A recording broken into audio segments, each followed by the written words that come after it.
하나님이 나의 증인이라는 제목으로 말씀 전할 때에 많은 은혜 받으시기 바랍니다.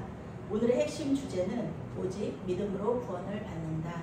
오직 믿음으로 구원을 받는다입니다.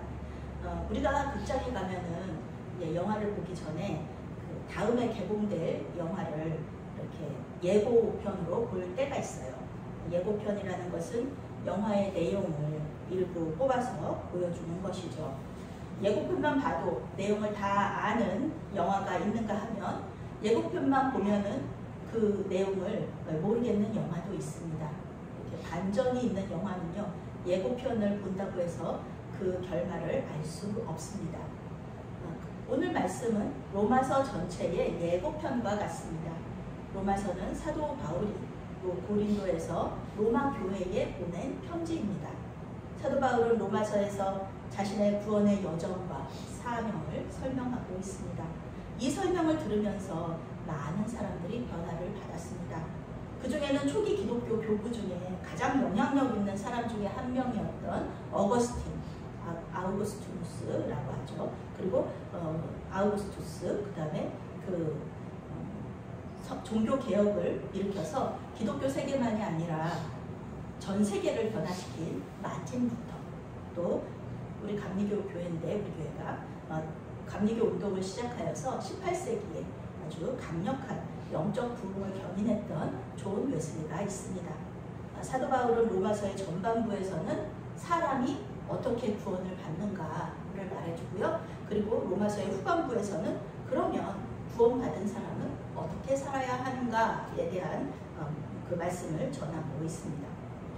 구원받은 사람이라면은 이 모든 과정 가운데 들어있죠. 그 길을 가고 있죠. 그렇기 때문에 위대한 어거스틴이나 마틴 루터나 존 웨슬리가 아니더라도 우리 모두가 이 과정 가운데 있기 때문에 이 로마서를 읽고 묵상하면서 우리가 이 남아있는 그 믿음의 여정을 어떻게 걸어가야 하는지를 이렇게 로마서에서 말해주고 있는 것입니다. 어떻게 가야 하는지를 로마서를 통해 우리가 배울 수 있는 것입니다. 사도 바울은 자신의 삶을 통해서 그 본을 보여줘요. 그리고 어떻게 그 길을 가야 하는지를 우리에게 말해주고 있습니다.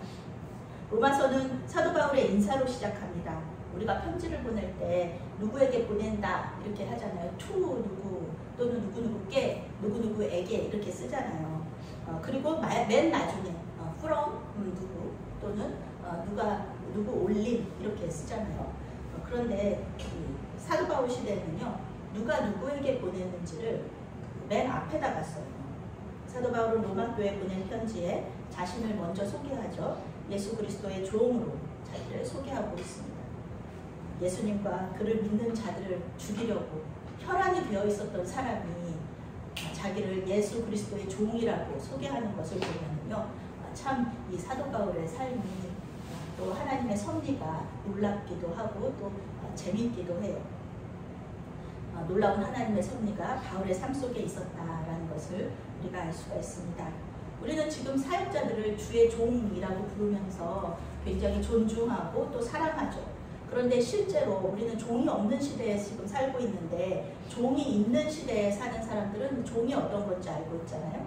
주인의 처분에 전적으로 복종하면서 그 뜻을 따르는 노예의 신분, 그것이 종이잖아요.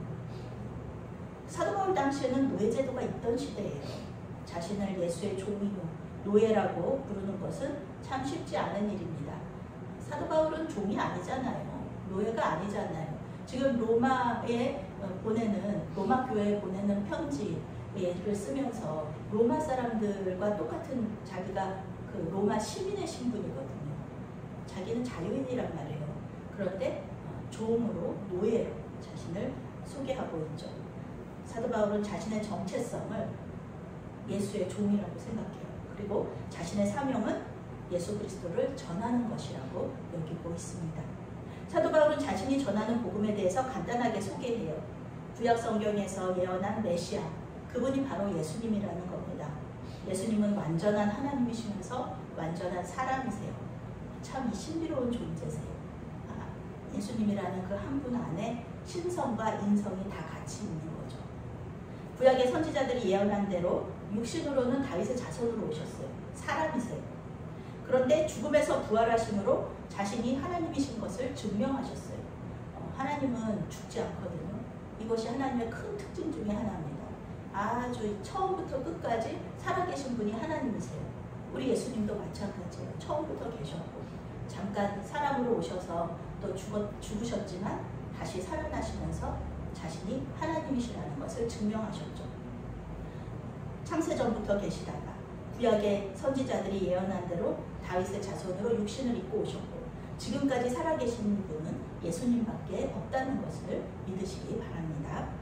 사도 바울은 자신의 삶의 여정을 통해서 어떻게 구원을 받는지와 어떻게 살아야 하는지를 5절 말씀에서 전하고 있습니다. 은혜와 사도의 직분을 받아 이렇게 말하고 있어요. 사람은 은혜로 구원을 받는다는 거예요. 그리고 복음을 전하는 삶을 살아야 한다는 겁니다.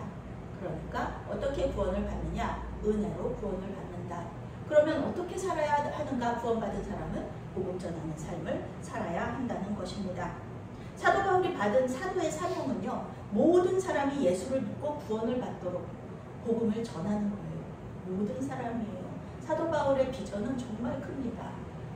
종이든 자유인이든 많이 배운 사람이든 헬라인이든 헬라인이 아니든 유대인이든 이방인이든 다 예수님 사람이라면 모두 예수님을 믿고 구원을 받도록 자기가 복음을 증거하는 것, 이것을 자기 사명으로 알고 있었다는 거예요. 하나님은 우리를 힘들게 하시려고 복음 전도의 사명을 주신 것이 아닙니다. 하나님의 사랑을 받고 그의 백성으로 선택된 사람만이 복음을 전하는 그런 특권을 누릴 수가 있다는 것입니다. 저 산티아고 길 걸을 때요, 많은 사람들이 산티아고 길 시작하면 다 걷는다고 생각해요. 그거 시간 있고 돈 있으면은 건강 있으면은 다 걷는 거 아니야? 다 완주하는 거 아니야? 그렇게 생각했지만요, 아니요. 중간에 못하고 떠나는 사람이 얼마나 많은지 몰라요. 자기가 힘들어서 하는 것보다는요, 외부적인 환경이 또 불러들여요. 그들은 어떤 분은 집에서 급하게 일이 있어서, 그리고 또 동물 좋아하는, 요즘은 반려동물 좋아하잖아요. 그러니까 반려동물이 임종을 앞뒀다고 그래서 가신 분들도 계세요.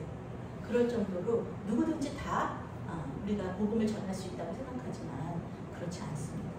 주의 종, 또 목사들도 마찬가지예요. 신학교 나오고 또 이렇게 목사 안수 받으면은 전부 다 목사로서 하나님 앞에 충성된 종으로 일할 수 있다고 생각하지만 연할 때마다 우리가 보는 것은 정말 젊은 목사님이 소천하는 것. 저의 동기 중에 한 명도 선교사 하다가 또 금방 또 하나님께 또 불림을 받았거든요. 이것이 쉬운 일이 아닙니다. 이것이 하나님의 특권이면서 하나님의 은혜가 아니라면은 목사로서도 사명 감당할 수가 없는 거예요. 사도 바울은 인사말에 이어서 로마에 방문할 계획에 대해서 쓰고 있습니다. 사도 바울 시대에 편지를 쓰는 형식이 이제 인사말 하면은 그 다음에 이 편지를 쓴 목적을 쓰는 거예요. 사도 바울은 로마 교회 믿음이 온 세상에 전파됨을 인해서 하나님께 감사하면서 첫 번째 목적은 그 감사를 하나님께 올려드리는 것을 이 편지에다가 쓴 거예요. 우리 메아리 교회가 아직은 미약하고 개척한 지 얼마 안 됐기 때문에 어떤 소문이 퍼져 있는지는 잘 모르겠어요. 목사님들은 저보고 아이고 정 목사 열심히 한다면서 이렇게 이런 얘기들을 듣지만 교회가 어떤 교회인지는 제가 이제 전도하다 보면은 어디 교회 있어요? 그러면은 거기 있는 교회요? 이렇게 말하지만 우리 교회가 어떤지는 아직은 사람들이 이렇게 좋은 소문인지 어떤지 제가 잘 모르는데요. 이 로마 교회는 아니에요. 로마 교회는 아주 믿음 좋은 교회라는 소문이 퍼져 있었어요. 만약에 이런 우리 메아리 교회가 정말 믿음 좋은 교회라고 소문이 났다 그러면 우리 교회를 위해서 기도하고 물질로 후원하는 우리 동역자들과 협력교회들이 얼마나 기쁠까요? 하나님께 영광 돌리겠죠. 감사하면서 그런 것처럼 이 사도 바울도 너무너무 감사한 거예요. 사도 바울은 우리 교회를 위해 기도하는 동역자들처럼 로마 교회를 위해서 기도하고 있고 또 이것을 하나님께서 알고 계시다라고 말합니다. 오늘 말씀의 제목이죠. 하나님이 나의 증인이다. 기도는 굉장히 이제 좀 사적인 거잖아요. 누가 내 기도 뭐 하나, 내 기도 누가 듣나 이렇게 생각하지 않고 그냥 기도하잖아요. 내 마음을 주님께 토로하는데 우리도 이제 이 예배 전에 권사님과 함께 저희가 이제 통성으로 기도했는데요. 이런 기도는 개인적인 기도잖아요. 그러니까 사도 바울도 이 기도의 내용을 잘 모르지만, 다른 사람들이 잘 모르지만 하나님께서는 아신다. 하나님께서는 내가 로마 교회를 위해서 열심히 기도하고 있는 것을 알고 계신다라고 이야기하고 있는 거죠. 우리는 이 구절에서 구원받은 자의 삶의 방식을 다시 한번 볼 수가 있습니다. 기도하는 삶이에요. 구원받은 자는 기도를 많이 합니다. 자신의 중보기도 습관을 사도 바울이 얘기해주고 있는 거죠. 자신이 개척한 에베소 교회, 빌립보 교회, 골로새 교회뿐만이 아니라 자신이 개척하지 않은 로마 교회를 위해서도 하나님께 간절히 기도했다는 것입니다. 우리와 전혀 관련이 없는 교회라고 할지라도 성령께서 인도하시면은 우리는 그 교회를 위해서 기도하는 거예요. 저도 그 여의도 순복음교회를 위하여서 계속해서 기도하고 있거든요. 이것은 여의도 순복음교회랑 저랑 전혀 상관도 없고 그렇지만 여의도 순복음교회 가장 또 큰 교회이기 때문에 우리나라에서 가장 큰 교회들 중에 하나이기 때문에 여의도 순복음교회를 위해서 기도하는 것이죠. 그 마음을 주실 때 기도하는 겁니다. 그 교회를 위해서 기도하는 것이 구원받은 자의 삶의 방식이다라는 것을 사도 바울이 우리에게 도전하고 있는 거죠. 사도 바울은 로마 교회에 방문하고 싶은 소망을 이 편지를 쓴 두 번째 목적으로 이야기하고 있습니다. 첫 번째 목적은 감사, 두 번째 목적은 소망입니다. 간단하게 정리를 하면요, 하나님께 계속 기도하면서 준비하고 있어요. 그런데 길이 막혀서 계속 가지를 못해요. 우리는 사도행전에서 사도 바울이 얼마나 로마를 가고 싶어 했는지 알고 있죠. 그리고 사도 바울이 결국은 로마 교회에 갔다는 것을 알고 있어요. 그렇지만 여기서 말하듯이, 로마서에서 말하듯이 전도자로서 간 것은 아닙니다. 죄수의 신분으로 로마 교회에 가게 되는 것이죠. 우여곡절 끝에 모욕당하고 난파당하고 독사에 물리고 그러면서 로마 교회에 도착하여서 그렇게 소망하던 로마 교회에 방문을 하고 로마 교회 성도들에게 환영을 받습니다. 사도 바울이 이렇게 간절히 로마에 가기를 소원했던 이유는 로마 교회의 믿음을 더 굳건하도록 돕는 거죠. 믿음이 없는 건 아니에요, 로마 교회에. 그렇지만 로마 교회가 더 믿음의 반석에 굳게 설 수 있도록 사도 바울이 돕고, 또 그들의 믿음을 통해서 자신도 이 믿음의 격려를 받으려고 로마 교회를 가고 싶어 한 거죠. 제가 지난번 사역하던 교회에서요, 교회 학교를 담당했는데 이 어린 영혼들의 믿음이 성장하는 것을 보는 것이 그렇게 큰 기쁨이에요. 저에게 어떤 격려의 말을 하는 것보다 그 어린 영혼들이 믿음이 성장하는 것이 큰 기쁨이었습니다. 여름 성경학교를 통해 예수님이라는 단어를 알게 된 그 3살 어린이가 있었어요. 그 어린이를 보면서 얼마나 큰 위로를 받고 기쁨을 경험했는지 모릅니다. 사도 바울의 큰 비전은 하나님의 소망과 맞닿아 있습니다. 모든 사람이 예수님을 믿고 구원을 얻는 것. 사도 바울은 모든 사람에게 빚진 자로서 복음 전도를 통해 그 빚을 갚을 것을 결단합니다. 사도 바울의 전도 전략은요, 대도시 중심으로 한 전도 전략이잖아요. 그러니까 가장 큰 도시, 그 당시로서는 가장 큰 도시인 로마를 이렇게 다음 사역지로 보는 것은 당연한 것이었죠. 사도 바울의 다메섹 체험과 그에 이어지는 신앙의 여정 가운데 사도 바울은 자기는 부끄러운 것이 하나도 없다. 이 복음을 부끄러워하는 이유가 없다라고 이야기하고 있어요. 오히려 예수님을 만나기 전의 삶이 부끄러웠죠. 복음은 한 사람의 삶을 변화시키는 능력이 있습니다. 죄가 사람을 죽이는 능력이 있다면 복음은 사람을 살리고 회복시키는 그런 능력이 있습니다. 이 능력을 다른 사람들에게 나누어주는 일은요, 절대로 부끄러운 일이 아니라 자랑스러운 일이죠. 우리 예수님께 우리가 계속 이렇게 몸 건강하게 해달라, 병 고쳐달라 그런 기도를 하는데요, 우리 예수님께서 가장 큰 병을 고쳐주셨습니다. 죄라는 병, 우리를 계속해서 갉아먹으면서 우리를 조금씩 죽이는 병, 그 죄를 하나님께서, 죄라는 병을 절대 누구도 고칠 수 없는 그 병을 우리 예수님께서는 고쳐주신 거예요. 그 큰 병을 고쳐주셨다는 것을 믿으시기를 바랍니다. 사도 바울은 17절에서 복음의 능력에 대해서 말해주고 있습니다. 이 말씀을 통해 마틴 루터가 구원의 확신을 얻었고요. 종교개혁을 일으켰습니다. 존 웨슬리가 회심하여서 감리교 운동을 시작했습니다. 복음은 죄인인 우리가 어떻게 의인으로 의롭다 여김을 받고 구원받을 수 있는지를 우리에게 말해주고 있어요. 의롭다는 것은 죄가 없다. 무죄 판결을 받았다. 그런 뜻입니다. 죄 없으신 분은 하나님밖에 없어요. 우리 예수님은 죄 없이 십자가에서 죽으셨습니다. 죽은 사람이 회복되어 살아나는 방법이 복음 속에 들어있다는 것입니다.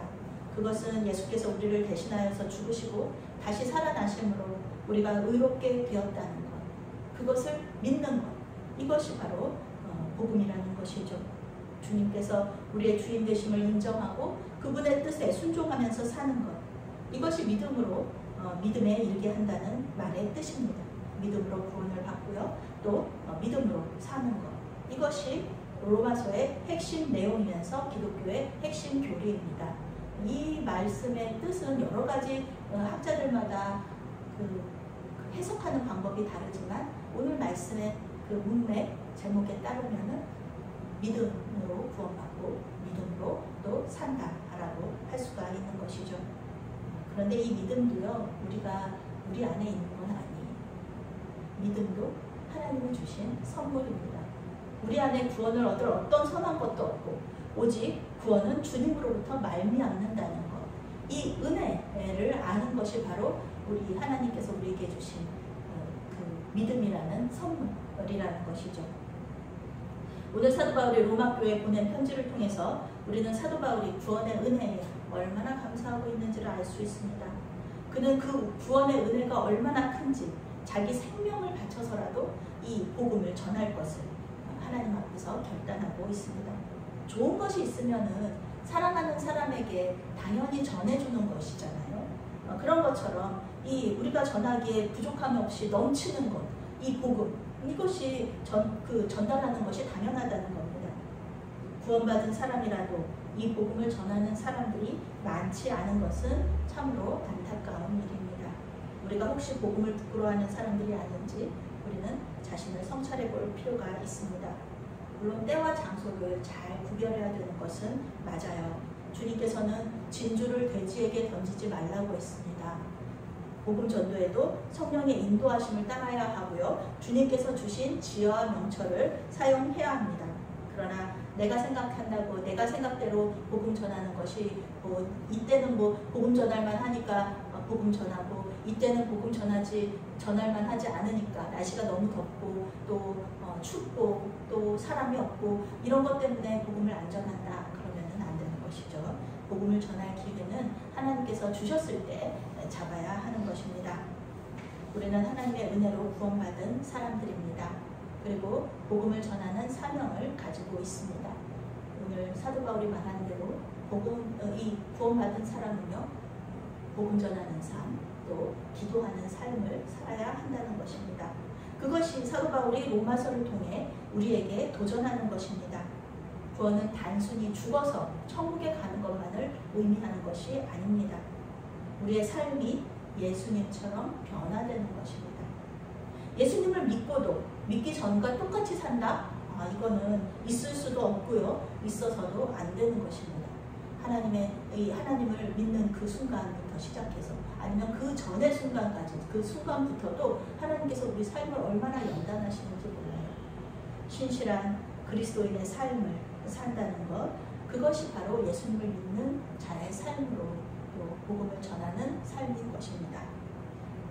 어두운 곳에서 빛의 역할을 감당하면서 주님께서 주시는 연단에 순종하면서 하나님께서 우리의 삶을 흔드시는 것, 그것을 힘들어하면서도 견디는 것, 그것이 바로 예수 믿는 자의 삶인 줄로 믿습니다. 네. 존재 자체로 복음 전파의 사명을 감당하시는 저와 여러분이 되시기를 바라겠습니다. 아멘. 사랑하는 하나님, 우리를 구원해 주신 은혜에 감사를 드립니다. 믿음 좋은 교인과 교회로 우리 교회가 소문나게 하여 주시옵소서. 그래서 우리를 위해서 기도와 물질로 후원하는 동역자들 그리고 협력교회들이 하나님께 감사하며 영광 돌리게 하여 주시옵소서. 예수님의 이름으로 기도합니다. 아멘.